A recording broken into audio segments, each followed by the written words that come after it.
ধুবুৰী জিলাত আমাৰহটৰ কদমতলীত অশ্লীল নৃত্য কেন্দ্ৰ কৰি উত্তপ্ত পৰিস্থিতি। নিশা হাদুদু খেলৰ নামত মৰাকদাধৰ্ষৰ কদমতলী বজাৰত চলিছিল অশ্লীল নৃত্য। সচেতন যুৱ ছাত্ৰ সমাজৰ পৰিচালনাত অনুষ্ঠিত হয় হাদুদু খেল। খেলৰ নামত চলে অশ্লীল নৃত্য। ইয়াকে লৈ ক্ষোভিত হৈ পৰে স্থানীয় ৰাইজ। ঘটনা পাগলাহাট আৰক্ষীক অৱগত কৰাত অশ্লীল নৃত্য বন্ধ কৰাৰ নিৰ্দেশ দিয়ে। তাৰ পিছতো সচেতন যুৱ ছাত্ৰ সমাজৰ একাংশ বিষয়ববীয়ে পৰিচালনা কৰে অশ্লীল নৃত্য। ইয়াকে লৈ ক্ষুব্ধ হৈ পৰে একাংশ ব্যক্তি আৰু সৃষ্টি হয় বাক বিতণ্ডা, হুলস্থুল পৰিৱেশ। উপস্থিত ৰাইজে ভাঙি লণ্ডভণ্ড কৰে খেলৰ পেণ্ডেল। আৰক্ষীৰ উপস্থিতিত পৰিস্থিতি নিয়ন্ত্ৰণ।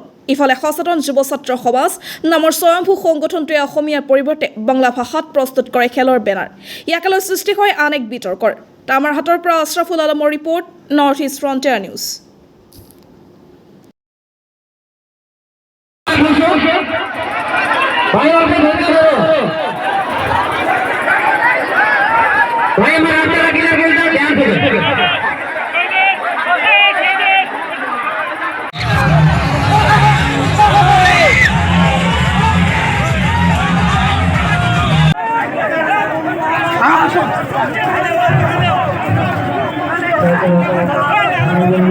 এখন না ভাই কি কৰবে?